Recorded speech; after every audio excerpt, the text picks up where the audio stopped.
บ่อันน้องสาวดีกับน้องสาวซานก็อยู่เฮือนบ่น้องแม่นอยู่เฮือนเขาไปช่วยเวียกเขาเสียดอง เฮ็ดดองไผน้องไผดองสาวไตกับแม่เราคือว่าเฮ็ดดองแต่ดนแล้วน้องสาวแต่เนาะยังบ่เฮ็ดบ่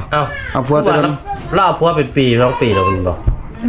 แต่ยังก็บ่ดองกับเขาสิเฮ็ดนำกันเลยกับแม่เรา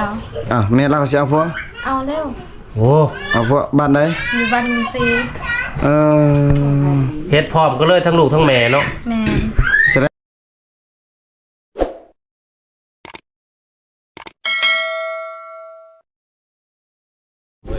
สบายดีเด้อสบายดีพ่อแม่พี่น้อง FC ฝั่งลาวฝั่งไทยพี่น้องเว้ยก็ยินดีต้อนรับ FC เข้าสู่ช่องบ่าวผู้ไทยคือเก่าพี่น้องเว้ยมื้อนี้บ่าวผู้ไทยสิพา FC มาหาน้องสามึกพี่น้องเว้ยเพราะว่าดนแหละน้องเพิ่นก็คือว่าช่วงนึงน้องเพิ่นว่าไปเฮ็ดเวียกเนาะแต่ว่าน้องเพิ่นกลับมาเลยก็เลยเดินทางมาหาน้องสามึกเพิ่นอยู่เฮือนน้องก็เดินทางมากับทีมงานคือเก่าพี่น้องเว้ยมีเบาไก่แล้วก็บ่าวแทนมาพาเพิ่นพี่น้องบ่าวแทนมาพาเลาะพี่น้องเนาะเป็นจังได๋ก็ไปติดตามมาชมกันพี่น้องเดี๋ยวสิพาขึ้นอยู่ตรงเรือนน้องเดี๋ยวสิพา FC ขึ้นอยู่เทิงเรือนพี่น้องเว้ย FC ที่ติดตามบ่าวผู้ไทยก็น่าจะเห็นเนาะคลิปเก่าๆก็น่าจะเห็นคุ้นๆอยู่เรือนนี่เนาะเดี๋ยวสิให้ลูกบ่ขึ้นแล้วพาขึ้นมาได้บ่าวแทนมากับบ่าวไก่เพิ่นเจ้าคือใส่เสื้อคือกันเถอะฟ้าแฝดบ่ฟ้าแฝดแม่นแฝดคนละคู่แฝด3เป็นประจำพี่น้องเอ้ยแฝด3บ่เห็นน้องสาวมึกเพิ่นอยู่ในเฮือนบ่จักบ่นอนพี่น้องเอ้ยมาฮอดก็ยิ้มหวานเลยดิพอแต่มาฮอดก็ยิ้มใส่กล้องเลยพี่น้องเอ้ยสบายดีน้องมึกสบายดีเด้องามคือเก่าเนาะบ่ได้งามเท่าลงอีกติเท่าก็เก่าบ่แม่หลายเดือนหลายปีแล้วพี่น้องเอ้ยบ่ได้พอนะคืออยากสิอวบนะน้องมึงเนาะแม่นบ่น้ำหนักเพิ่มบ่เพิ่มน้ำหนัก60โลว่าบ่60แท้60เดี๋ยวนี้ฮะไปเฮ็ดเวียกบ่ได้ไปใช่คือตุ้ยขึ้นนักขึ้นไปเฮ็ดเวียกกินแต่อาหารมันก็เลยอาหารแซ่บกินอาหารแซ่บเฮ็ดเวียกบ่หนักเด้มันก็เลยตุยเฮ็ดเวียกหยังน้องตากยาฮะตากยาหรือยางยาหยังยาแฮมมันเด้แฮมเฮ็ดน้ำเวียดบ่น้องน้ำจีนเฮ็ดอยู่ไสสลามเฮ็ดบ่เราเฮ็ดคนลาวเด้อสิน้องเป็นคนลาวสิคนลาวคนลาวก็มีอยู่หั่นเด้ไปหลายคนบ่ลงไปน่ะผู้หญิง3คนผู้ชาย4ในบ้านโอ้แสดงว่าผู้ได้ว่ามีบ่อนเฮ็ดเวียกเฮ็ดงานเนาะมึงเขาติดต่อแบบคนจีนหั่นอยู่บ้านอยู่คอยคนบัดก็ไปแล้วก็ติดต่อให้เลยโอ้อยู่ไสอยู่เวียงหรือว่าอยู่ไสอยู่แข่งขมวนเฉพาะรักจังตุ้ยเนาะม่วนพอเนาะไปม่วนเมืองนากายโอ้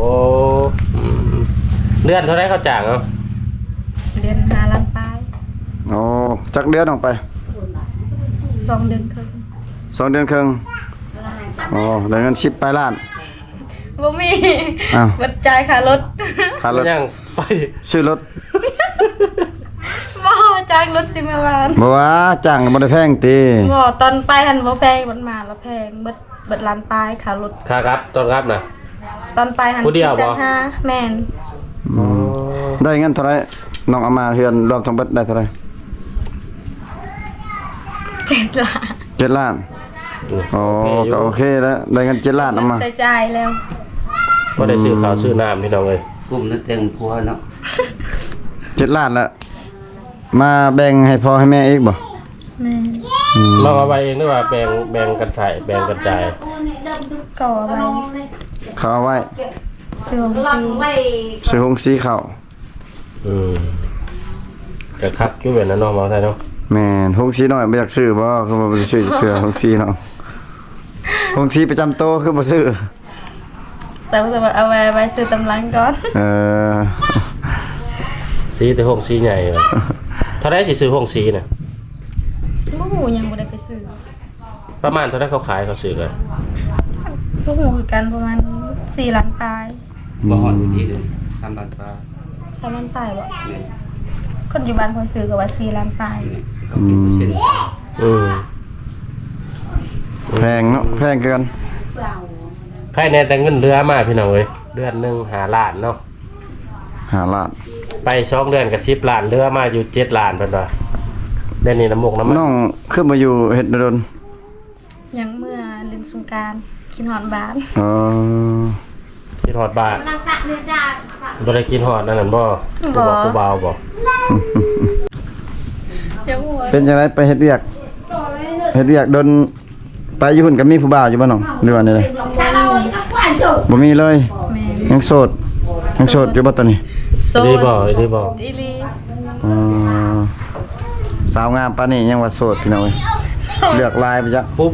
ย่านผู้บ่าวแบบบ่ถึกสเปคบ่อยู่พุ่นบ่น้องมึก บ่มีผู้บ่าวเลยนะมีแต่คนบ้านปล่อยไปจุพี่น้องเอง บ่น้องมานี่ก็บ่ได้ไปเฮ็ดเวียกเฮ็ดงานบ่อยู่เฮือนตลอดวันนี้เลย จนแล้วปีใหม่พุ่นบ่ แม่น อ๋อ แล้วปีใหม่สิไปต่อ ไปต่อคันว่ามีเรียกก็ไป อืม เอ้าแสดงว่ามานี่บอกเขาบ่พ่อบอกเขาอยู่บ่ ขอ โอ้หลังปีใหม่สิมาอีก บัดสิไปนี่เขามารับอีกบ่ มันปิดเป็นไม้พวกงานทันก็ปิดเอง อ๋อ ต้องไปเฮ็ดงานใหม่ แม่น อยู่บ้านนี่จักคนไปอยู่บ้าน 7 คนรวมเบิด ผู้สาว 3สาย4 อ๋อ มานี่มาเบิดเลยบ่ มาเบิด เออก็ถือว่าพอได้เงินเด่นโชคการเนาะกะว่าปีใหม่ปีสิเบิดจักล้านจักแสนเนาะ บ่ฮู้เก็บได้เงินหลายก็เบิดหลายแล้วยันแต่บ่ได้เงินเลย อืมไปเล่นอยู่ไสสงกรานต์อยากไปเล่นอยู่ไส อยู่แกงลีน อ๋อ เขามีระบบบ่ คันมีลำโพงก็เล่นอยู่แกงลีนน่ะบ่มีก็ไปเล่นอยู่ซิโบน เดี๋ยว อ๋อ มีผู้ว่าใช้โปนบ่ บ่ อยู่เซ็ตอยู่หม่องเขาครัวน่ะบ่ แม่น พี่น้องเอ้ยเพราะว่าเขาเฮ็ดสถานที่ดินสถานที่เที่ยว เขาเริ่มเลยเด้แต่วันที่1ตอนค่อยมาเพิ่นเขาเริ่ม เขาเริ่มเฮ็ดแล้วโอ้ บ่แม่นที่ครัวอูนี่เนาะครัวพุ่นเนาะ แม่นบ่แม่นของ พี่น้องเอ้ยไปอยู่พุ่นก็ยังบ่มีผู้บ่าวคือเก่าเนาะ บ่มี เป็นแน่ๆเนาะบ่าวไทยจ้ะว่า จังหวะ แต่ว่าเลือกลายไป เลื จั อก งมึก เลือกลาย บ่ได้เลือก บ่มีบ่ผู้บ่าวแบบเขาถักเพชรถักหยังอยากจีบน่ะบ่มีบ่ บ่มี อืม ญาติน้องเลือกลายจ้ะบ่าน้องมึก บ่ได้เลือกนะแต่เดี๋ยวไปเฮาเขา ฮะ เท่าแล้ว เขาแล้วเขาบ่ได้มัก บ่ได้เลือก แม่น ยังมี เองเฒ่าแล้วเขาบ่มัก บ่ FC อันคนไทยถักหายังมีบ่ บ่มี บ่มีเลย คันมากกับมากคือเก่าที่เดี๋ยวนี้อายุซำไหนเอาสเปคผู้บ่าว สำใดก็ได้บ่ติ จำได้ก็เอา แม่น อืม ก็เลยว่าอายุน้อยอายุหลายได้เบิดเนาะ เท่าเบาแก่เอาเบิดผู้ห่าง ทหารก็เอา เอ้ยผู้ห่างมันปิดไปซะ โอ้ยลูกติดก็เอา เอาเบิดเนาะ เขาแต่ว่าปะเมียก่อน แม่น โอ้พี่น้อง สำคัญขอแต่ว่าเฮ็ดเวียกบ้านการเมืองได้เนาะ แม่น พี่น้องเฮ็ดไว้ชวนน่ะพี่น้องน้องก็ว่าได้เบิดทุกอย่าง ที่ว่าไปพูดมันบ่มีผู้บ่าวพุ่นน่ะพี่น้องเอ้ยแล้วก็ย้อนตัวเองเฒ่าเลยอะเขาบ่มัก บ่มีคนมัก จักเฒ่าบ่เฒ่าก็เบิ่งเอาเองพี่น้องเอ้ย บ่อันน้องสาวดีกับน้องสาวซานก็อยู่เฮือนบ่น้อง แม่นอยู่เพื่อน อืม เขาไปช่วยเวียกเขาเสียดอง เฮ็ดดองไผ น้องไผ ดองสาวไตกับแม่เรา คือว่า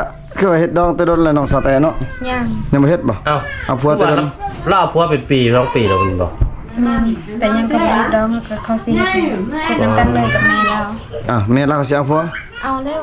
โอ้ เอาผัวบ้านใด อยู่บ้านมีซี เออ เฮ็ดพร้อมก็เลยทั้งลูกทั้งแม่เนาะ แม่น แสดงว่าดอกนี่ลูกกับแม่นี่เฮ็ดพร้อมกันเลย กินหยังน้อง ผู้หูยังบ่ฮู้กัน มื้อใดดอง จักเขายังบ่ได้นั่นแต่มื้อนี้เขาเริ่มเฮ็ดข้าวต้มแล้ว โอ้แสดงว่าใกล้แล้วเนาะ ประมาณ2-3 มื้อเนาะคิดว่า บ่แม่นสิจัดพร้อมปีใหม่แล้วบ่จักนี่ บ่ฮอดดอก ครับสุบาบ่น้องมึกค่าแต่งนั่นนี่มึกไปอยู่น้ำพัวเบิดบ่ทั้งแม่เราทั้งเราไปอยู่น้ำพัวบ่โอ้แต่คักอยู่ได้แปลกๆหน่อยหนึงเนาะของให้เนาะ แม่ ลูกก็แต่งงานแม่ก็แต่งงานพร้อมในงานเดียวกันเด้อ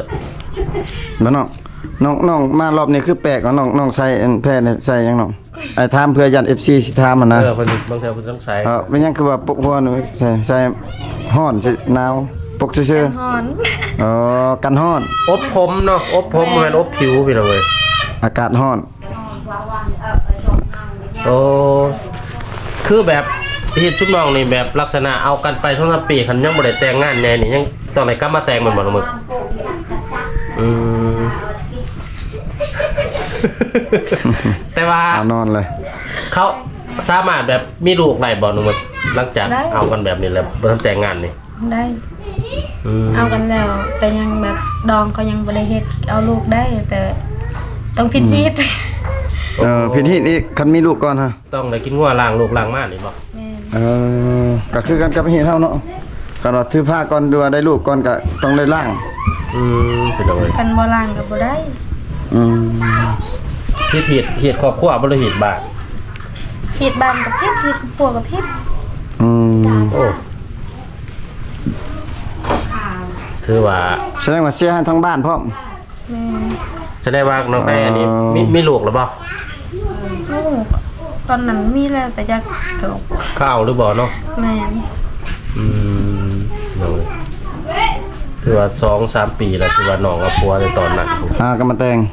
พาก็กลับมา เอาผัวแต่โดนๆเป็นปีน่ะเกือบ2ปีแล้วบ่จัก 2 ปี 2ปีแต่ว่ายังบ่ได้แต่ง 2 ปีเนาะ แต่ตอน ปี2025บ่ล่ะ เอ่อ ถ่าย24เนี่ยประมาณ24 24เนาะ25 ปี2025หากาสิมาแต่ง2026 น้องได้ปานได้เสียว ผัวยังบ่เกิด ผัวยังบ่ทันเกิดซ้ำ แม่ แสดงว่ายังโดนเติบแสดงว่าสิเอานี่ ผัวยังบ่เกิดพี่น้องเลยคือน้องตอนนี้จักปีได้ประมึก โอ้ ได้บ่19เช้า ปี2007 2007 อืม เท่าใดเฮ้ย13 6 ประมาณ10 19 18 19 ปี 19 ปี ฮอนเดือน7ก็19เต็ม อืม มันก็เดือน7 พี่น้องเลย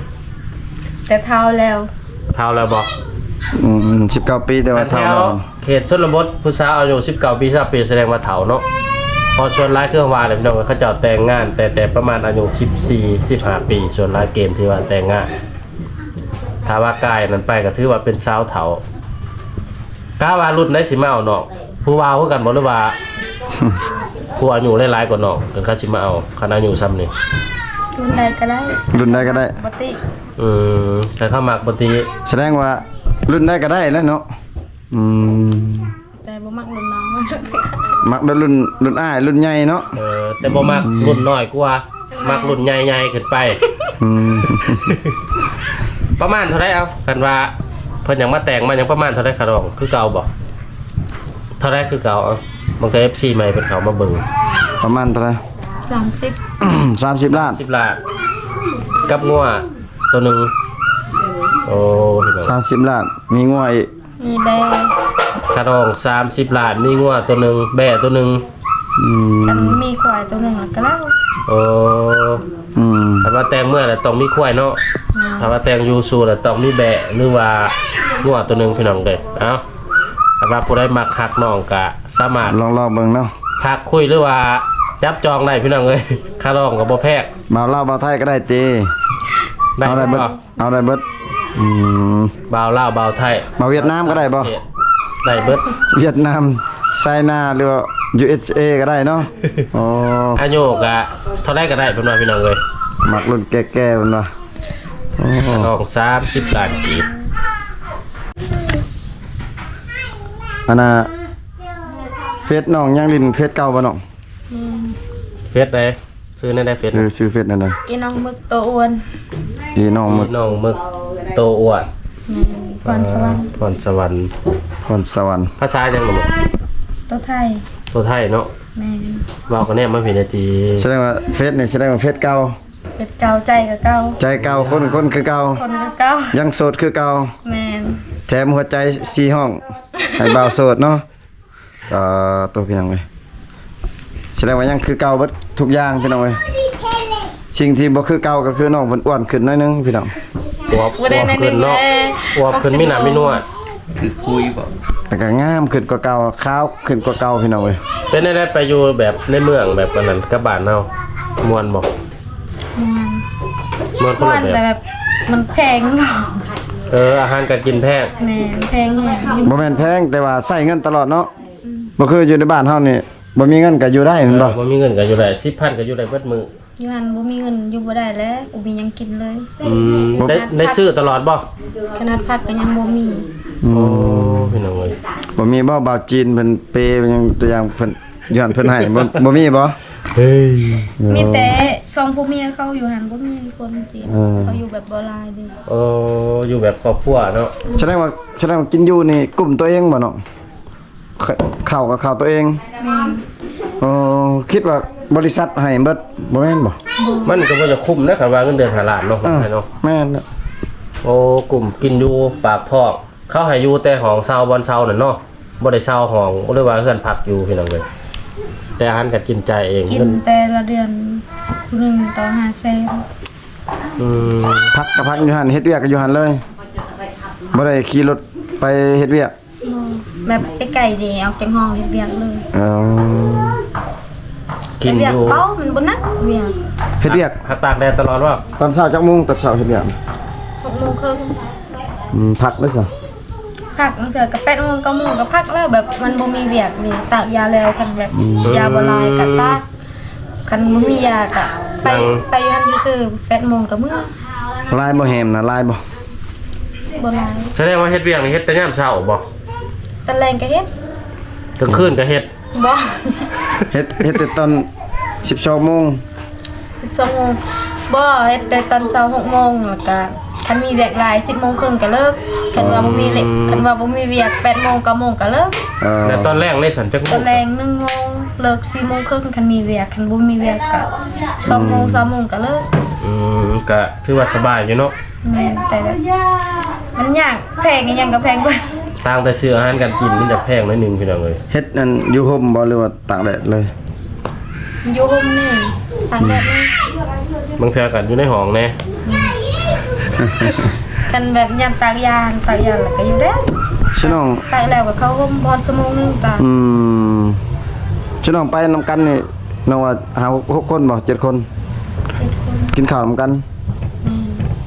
ข้าวนี่ไปซื้ออยู่ตลาดบ่อาหารสุกบ่หรือของกินมา ข เฮ็ อ ด ง เอง ดิบอาหารดิบ อืม ซื้อมาแล้วก็เฮ็ดเอง แสดงว่าหลังปีใหม่นี่สิกลับขึ้นไปคืน แม่น พี่น้องเอ้ยจักสิมีเวลามาถ่ายน้องสิได้จักเทื่อเนาะ แม่ บางเทื่อไปบางเทื่อบ่ได้ไป ใช้เวลาสั้นๆนะพี่น้องเอ้ยเพื่อได้ให้ FC ได้มาเบิ่งเพราะว่าน้องเพิ่นยังไปเฮ็ดเวียกอยู่ เพิ่นก็ถามหาหลายอยู่แล้วหนุ่มมึกเอ้ยว่าคือบ่เห็นหนุ่มมึกเนาะเดี๋ยวนี้กันสิได้ค่าน้อง แม่ เบียดช่วงใหม่ก็โดนๆกันได้มาเทื่อนึงเพราะว่าค่าเวียกค่างานเลยพี่น้องเอ้ย พี่น้องเอ้ยก็เยี่ยมยามทำข่าวน้องสาวมึกพี่น้องเอ้ยก็โดนแล้วบ่ได้มาหาพี่น้องเอ้ยน้องเพิ่นฮักก็มาแต่เฮ็ดเวียกใหม่ๆ 2-3 มื้อนี่บ่น้องมาพี่น้องเอ้ยก็มาเยี่ยมยามทำข่าวกับน้องเพิ่นว่ายังโสดคือเก่าพี่น้องเอ้ยแถมหัวใจสีห้องยังว่างเปิดให้ FC ได้ทักได้คุยคือเก่าเพิ่นว่ามักผู้บ่าวแบบรุ่นใหญ่ๆรุ่นแก่ๆพี่น้องบ่จำกัดอายุพี่น้องขอแต่มีแฮงเฮ็ดเวียกเฮ็ดงานเพิ่นว่าค่าดอง30 ล้านพี่น้องงัวตัวหนึงพี่น้องบ่าวลายเพิ่นว่าขอบอกขอบใจ FC ที่เข้ามาติดตามรับชมพี่น้องเอ้ยคลิปก็จบพี่น้องอยู่ดีมีแฮงเบิดทุกคนพี่น้องเอ้ยเฮงๆรวยๆบ๊ายบาย FC แน่งามอีหลีพี่น้องเอ้ย